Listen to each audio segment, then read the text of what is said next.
and welcome back to another video on the JJ Think Tank. In this one I want to talk about the now famous experiment called Universe 25. And this experiment was undertaken by this man here, this gentleman, Calhoun. I don't know his first name, but he was a scientist, and he created this mouse utopia, or rat utopia, where all the rats, yes, they received what they needed: food, water, shelter, access to the opposite sex. Yes, they were crowded. It was an overcrowded environment, and as he was performing this experiment, as he was observing, he noticed that after a while, a lot of the population completely collapsed. Yes, all the rats started to die out because there was this process that he called behavioural sink. The mice started to withdraw. The mice started to focus only on grooming and sleeping. Many of them. These were dubbed beautiful mice, which I wrote down here. And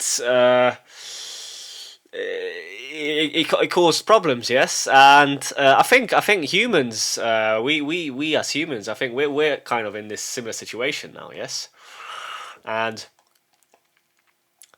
I link this universe to narcissism. I think narcissism is relevant here when discussing this issue of overcrowding, behavioural sink, and social media. Yes, because social media has created this environment where we are able to be constantly in contact with others. Yes, with what is going on, etc.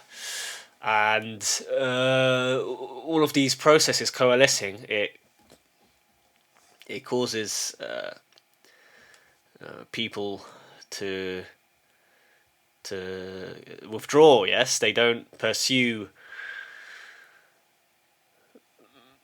many activities like the mice. Yes, like the rats.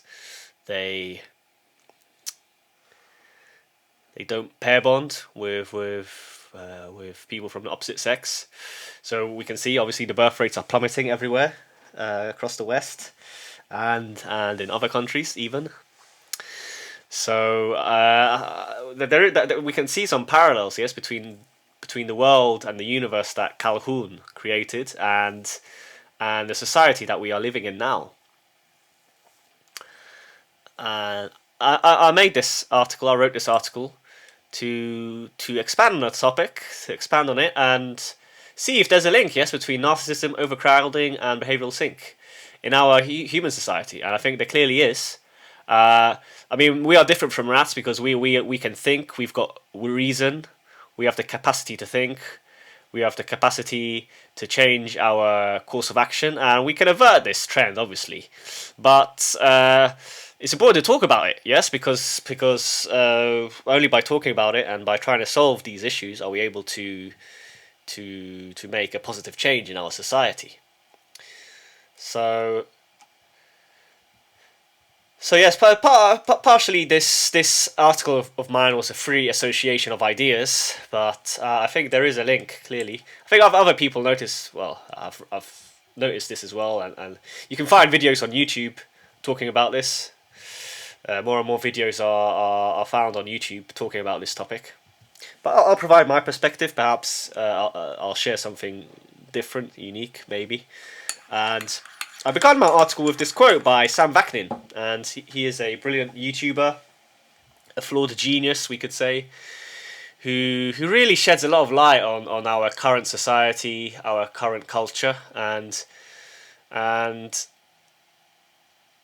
increasing narcissism, I think, that we can find in our society overall. There are more and more people, they're becoming narcissists, self-centered, selfish, and collectively this affects us, yes.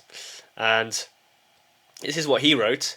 Narcissists are said to be in love with themselves, but this is a fallacy. Narcissus is not in love with himself, he is in love with his reflection.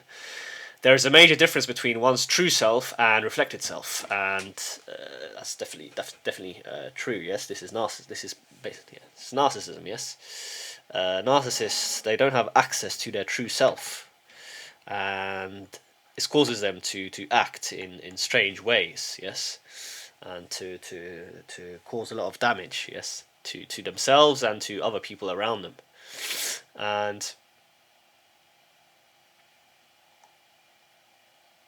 I think I already alluded to this, but I think an increasing segment of our population, they are starting to exhibit these narcissistic traits. This constantly showing off, constantly, showing how much they've got, and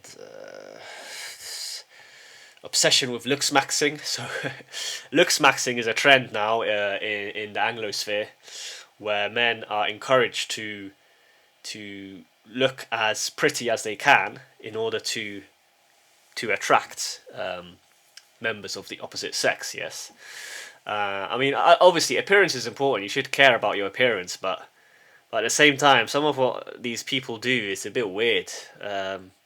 There's this man called what's his name? Clavicula. Yes, Clavicula, and he goes to excessive lengths in order to improve his looks. So we could definitely call him a beautiful mouse. He is one of these beautiful mice, yes, who focuses on grooming, yes, and perhaps he likes to sleep a lot. So why is this important? Why am I talking about this? It's because I think if people are not in touch with natural human processes of procreation and other emotions, when the culture becomes so superficial and kind of, we could say, real human emotions or authenticity is not rewarded, perhaps, then people start to become frustrated. Yes, and because people are not really they're not breeding. Yes, so right now the Nirvana song "Breed" comes to mind. I don't know why, it just came into my mind now. So people are not breeding, and eventually this causes aggression. I think there's more aggression, obviously, in men, and women as well. Yes, women become more angry because they feel they're missing something. Yes, I think so. So this can become a problem. We need to talk about it. I'll go back to my article now and perhaps perform a free association of ideas. So it's not outrageous, yes, to say that this process could lead to civilizational collapse. Yes, because if there are fewer humans on this planet, things won't function anymore. Obviously, apparently the robots are on the way, and they could perform many of these functions, but we can't be sure. Yes, for 100%, we can't be sure. So, and ultimately, it's healthy to form families and to have children. It's healthy, obviously. I think it's healthy. It's the right thing to do. I'm still open to this, but at the same time, I'm prepared that perhaps it might not happen. Yes, I'm ready for this. So yes, now let's talk about narcissism. Yes, so I think this will be the groundwork of this free association of ideas, and then perhaps something will pop up as I'm speaking. So Sam Vaknin, he distinguishes between healthy and unhealthy forms of narcissism. So healthy narcissism,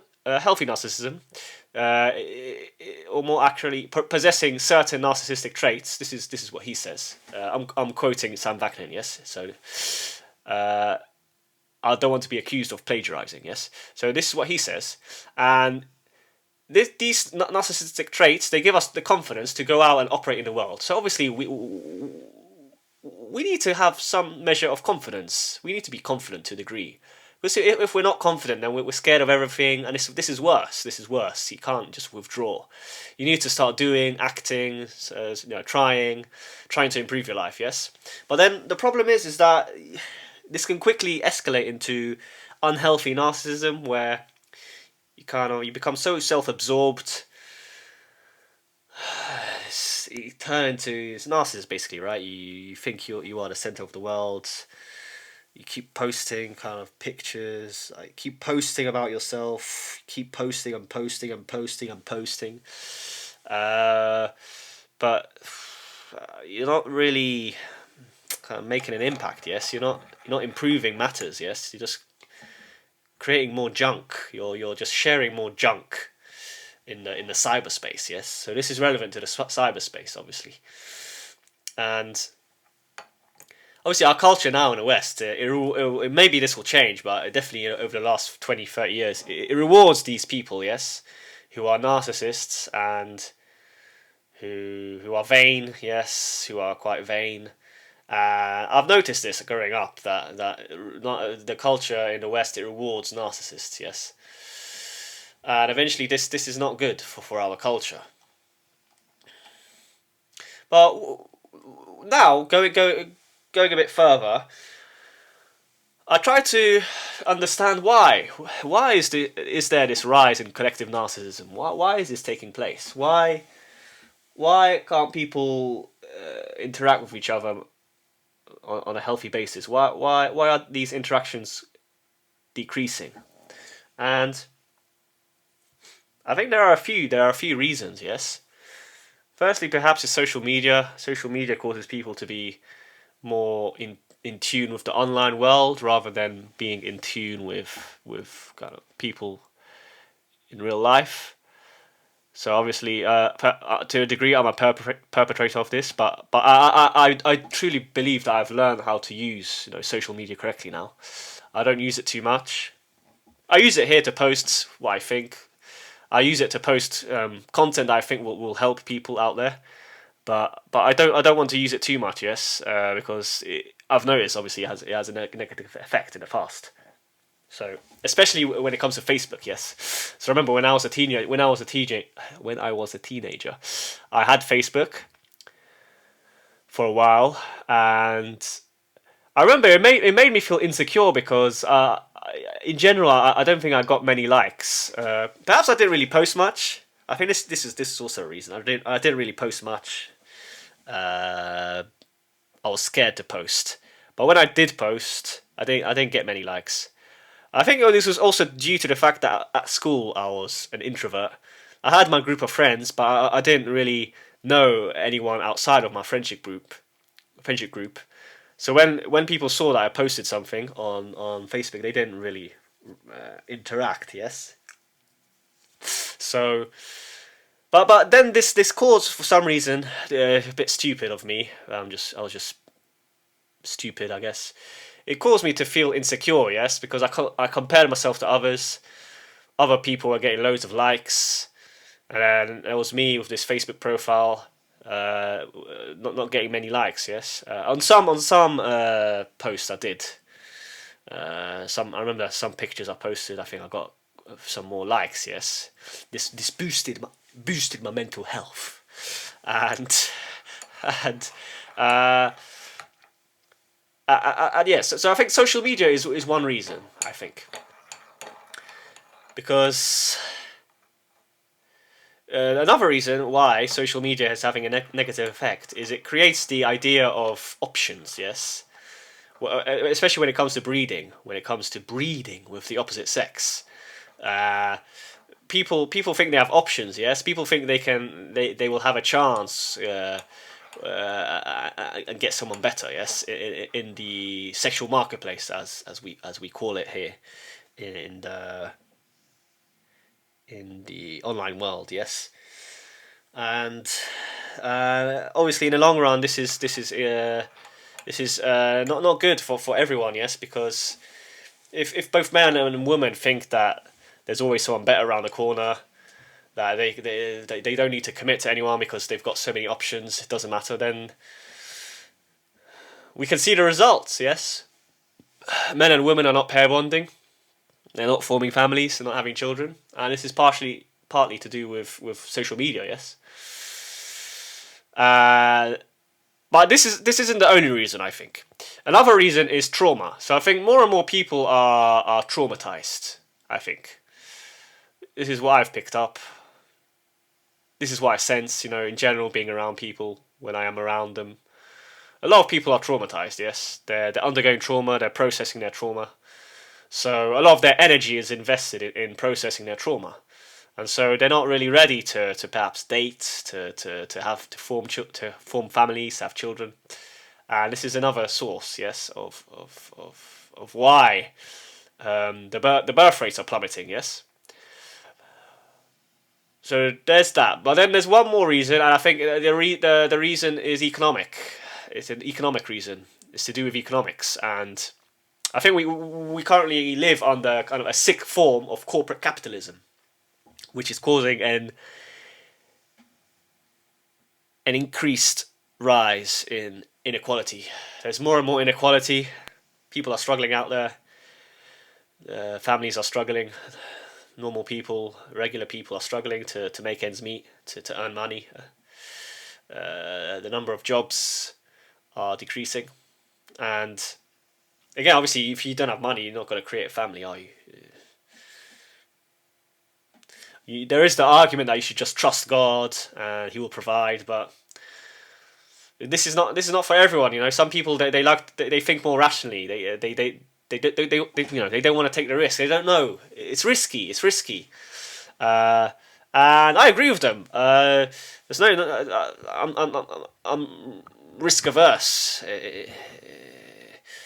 where when it comes to this. Yes, I don't want to have a child under my belt if I know that I might not be able to provide for him or her. Yes, I need to be kind of relatively sure, 100% sure that I will be able to provide for my children if I had them. Yes, so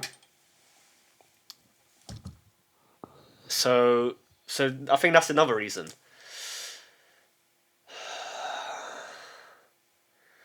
And it's just these are my thoughts. Yes, I link the issue, the experiment Universe 25 with narcissism, with social media, with trauma, with corporate capitalism. It's all linked. I think there is a link, and I think ultimately I'm an optimist. I think the situation can radically change. Yes, already we can see that people are having a more and more healthy relationship with social media. I think people are noticing that it's good to detox. It's good to step back, and this is a sign that the tide is turning. And obviously on YouTube, there's more and more talk about narcissism. You can find a lot of channels, YouTube channels that talk about narcissism, about narcissistic people, about narcissistic abuse. So this is a sign as well that things could change. So it's not all doom and gloom really. And okay, so I forgot because obviously I wrote this article a while ago, so I forgot that I wrote about how to perhaps solve the issue. Yes, so obviously your relationship to social media is the easiest to self-regulate. It's the easiest way. It's the easiest kind of source of this problem to change. Yes, and I've managed to successfully disentangle myself from it. I know obviously I'm posting here, but once I post what I wanted for the day or whenever, then I don't really use it. I have a few channels that I check out. I made a video about the YouTube channels that you should follow, based on my experience, obviously. So sometimes I tune in and I listen. I like to listen to my favorite YouTube channels, but apart from this, I don't really use it that much. I mean, I use Twitter a little bit. I like to check up on Twitter sometimes. Not too often, but Twitter is a source of a lot of great information. So especially when it comes to biohacking, if you're interested in biohacking, Twitter is a great place to find brilliant information about this. And yes, and that's it. And then obviously I use Medium to write my articles, to post my articles. Substack, well, I don't really use Substack that much. I just put my articles there, yes. But yes, you understand my point. You have to use social media wisely, yes. You have to post. If you want to post, you should post. If you feel that you have a valuable perspective to offer, then yeah, you should post, definitely. Why not? But it's just about using it in a correct way, yes. Instagram is probably one of the worst applications because a lot of people there are just vain and narcissistic. They just keep posting selfies of themselves, and it's probably it's the app, it's the social media app that promotes narcissism the most, definitely. But I recently got Instagram, and I started following some pages where artists are showing what they have painted, yes, and drawn. And my feed is just full of art now. My feed is full of art paintings, watercolor paintings, oil paintings, and I like to look at these paintings. These artists, they're talented, yes. I wish I could paint like this, yes. And perhaps maybe I might start drawing a little bit, might start painting if I have the time. So this is my feed on Instagram. So again, you just have to control what you see on social media, yes. And this helps. But unfortunately, to process your trauma, it's much more difficult. In order to process your trauma, you have to attack it from multiple angles. Yes, I don't want to talk about this in this video because I already made a few videos about this. I might make another one if it's necessary. And then obviously corporate capitalism. It's hard to change this, right? How do we fight against increasing inequality?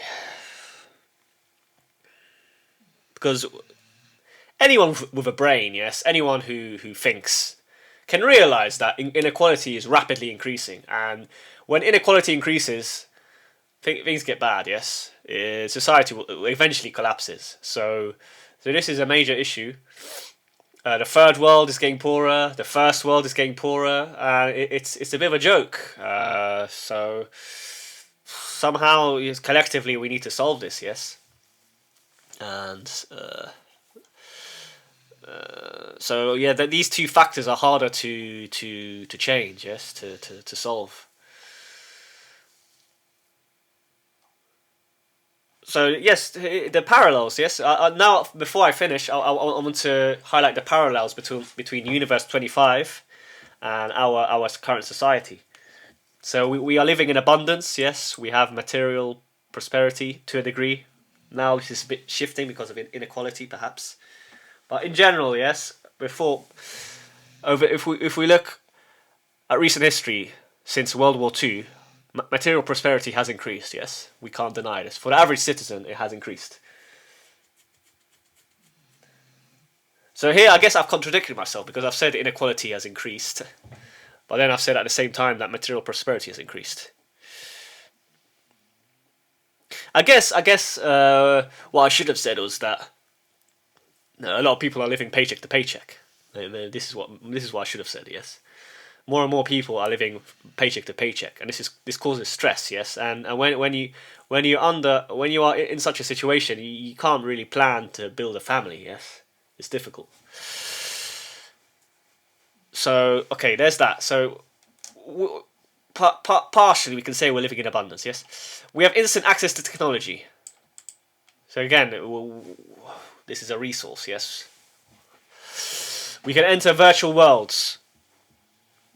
Again, A lot of people, a lot of men especially, are playing computer games all the time. Now, this isn't good, right? You can't. If you're playing computer games and you're over the age of 20, I think you're doing something wrong. I mean, computer games, they're good when you're a teenager because they build your imagination, I think. In moderation, yes, playing computer games in moderation is okay when you're a teenager, perhaps. But once you enter adulthood, you really have to stop playing computer games. I mean, this is just my opinion. You really shouldn't play computer games. Well, once you turn, once you enter adulthood, I think you should stop playing computer games. Really, personally, it's my view.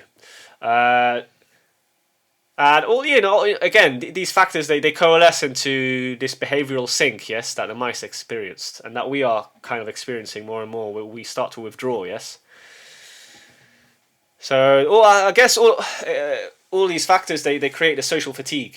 This is another thought of mine. And well, no, it's not my fault, but it's just what I noticed. Yes, it's social fatigue.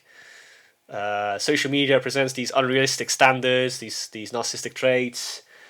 This unrealistic life that only a few people can have, because not everyone can be massively wealthy and not work. Yes, obviously everyone aims for this life, but it's not possible for everybody. Unfortunately, this is how it is. Yes, so social media presents this fantasy world, and it's dangerous. Yes, for our society.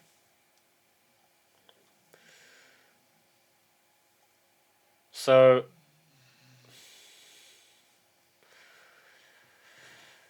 overall, I don't know what the solution could be. I don't know.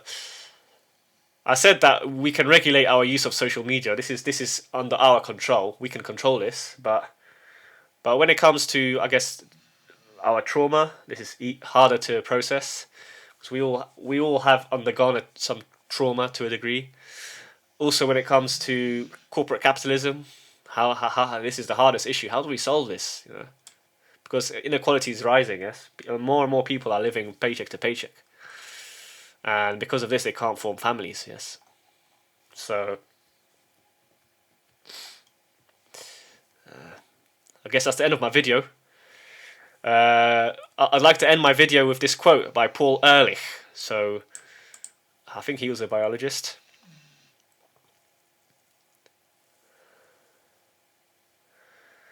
So, by extrapolating from the behavior of rats to the behavior of human beings is much more risky than extrapolating from the physiology of rats to the physiology of human beings. Man's physical characteristics are much more rat-like than are his social systems. So, I guess by this quote, Paul Ehrlich is making the argument that our social systems can possibly solve our problems. Yes, this is how I understand the quote, but we'll see. Anyway, that's the end of the video. Thank you for listening. If you made it this far, I really appreciate you listening and tuning in to the JJ Think Tank.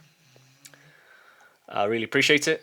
And if you like the video, consider liking and subscribing. It will help me grow the channel and spread more vital information. I think will help a lot of people out there. If you like the video even more, consider donating at Buy Me a Coffee. I'll provide a link in the description. But yes, once again, thank you for listening and take care.